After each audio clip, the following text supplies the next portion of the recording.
Hello and welcome back, ladies and gentlemen, to Historical Humans Reacts. And on today's episode, an Iron Age man received medical care and actually survived.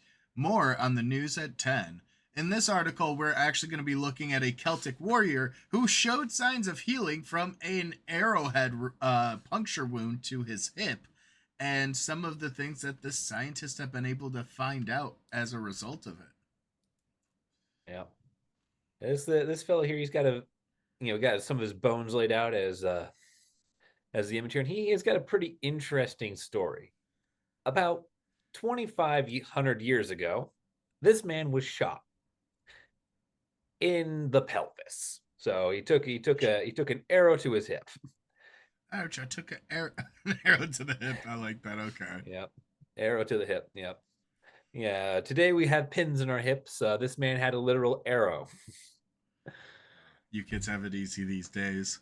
Yeah. But one of Oh, the cool things about this is not only did the man show evidence of being shot in the hip with an arrow, he actually showed some evidence that his bones were actually starting to heal, more specifically because it had started to develop rounded edges around the puncture wound, as well as not having the arrowhead still embedded in him. And it showed signs that it was actually removed, and that he went through weeks of intensive care to heal the wound. yep. Someone pulled the projectile out, stitched up the wound, and more or less tried to keep him alive. I mean, And yeah, it appears to have worked for about 6 months. at least. So they can't really date when the wound happened, but given the progression of his healing at this point, they believe that it was at least 6 months after his wound, meaning that he may not have actually died from any direct results of this wound, that he could have potentially survived it, and because of the medical care, actually continued living on. However, they do make a very good point, which this man was 30 to 50 years old. We don't have an exact date on him, but they showed that he probably was an upperclassman, if anything, given the level of care that he received with his wound and the fact that he didn't have to do intensive labor for a very long time. Yeah, yeah. There was a lot of medical care that went into keeping this man alive. Um, his eventual burial, some of the goods that remained with him, all the way up until the archaeological find, indicate that he was interred somewhere between 530 and 520 BC, which is pretty impressive dating given that most of the burial was looted. And just think about this. This is almost exactly 2,500 years ago, and they are able to more or less survive getting shot through your bones. Tis merely a flesh wound. Like, usually for a lot of human history, for a lot of people, damage to your bone was just death. Well, and it's interesting too because in a lot of ways, it doesn't show much of sign of an infection. And like I said before, they didn't find the weapon with the bones, meaning that it was removed, and someone probably did a good job in terms of human health care to address the wound, given the fact there aren't any grievous signs of infection either. No, and one of the things that is mentioned is like this was deep surgery. There's evidence that whoever removed the arrow had to cut into the man's bone to dislodge it. So they had full on wet surgery sawbones going on, and this man survived the initial procedure.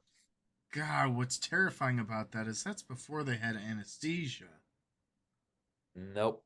What they had for anesthesia is how far along are we at beer at 2,500 years ago? I mean, beer's one How of the close? oldest inventions. Yeah, they probably just got him pissed Yeah, drunk. But again, yeah, that makes healing a lot difficult because it thins your blood, means it's harder to coagulate. yeah. But he's also was he's in where did they bury him? Hunenberg, Germany. So they got lager there. They got good stuff, right? And it's interesting because he was buried beneath a large mound at a prehistoric hill fort site, and the mound was 140 feet in diameter and nearly 10 feet high. It it just showed, one, that he had a very high position in life, but two, probably was a military man of some nature if he's at a hilltop fort, had a combat injury. Yeah. There's a couple of smoking guns there for what this man was and who he was. Yeah. But And it's pretty cool because scientists actually managed to do 3D CT scanning to get these images that we see here that show the shape of his hip along with the impact. I whoever just shot him, though, clearly had the adage "aim low" written somewhere. or they shot him from afar and it just like went up and down. Yep. But it's interesting because the bone wasn't perforated, they showed it was pulled out. They showed that it was expertly removed and that they got medical treatment. And this is fascinating because we really don't have any idea what kind of medicine they had during the Bronze Age or what these people actually knew. So to get some insight that they're doing complex surgeries is incredible, especially when you consider not that long historically we were doing some barbaric things. Like the American Civil War had such a large death toll primarily because doctors would just saw off limbs. Yeah. Yeah. And keep in mind, just keep with the American Civil War analogy. 140 years ago, the closest thing we had to antibiotics was stuffing maggots, live maggots, in your wound. So we had some really messed up stuff going on. And if you look at tools from the Iron Age, which is where this burial comes from, even medical tools, they look grotesquely large and terrifying by today's standards because they don't have the means to make a scalpel blade, the size of your pinky nail.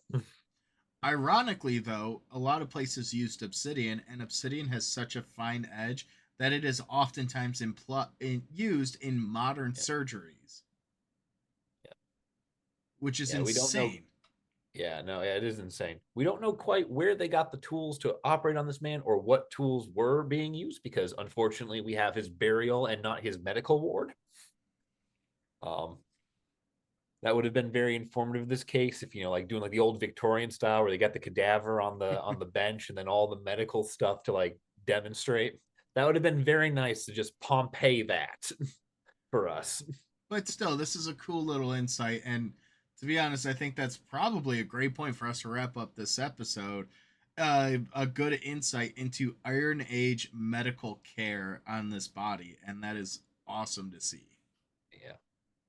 But if you guys enjoyed, let us know in the comments down below, and we will see you in the next one.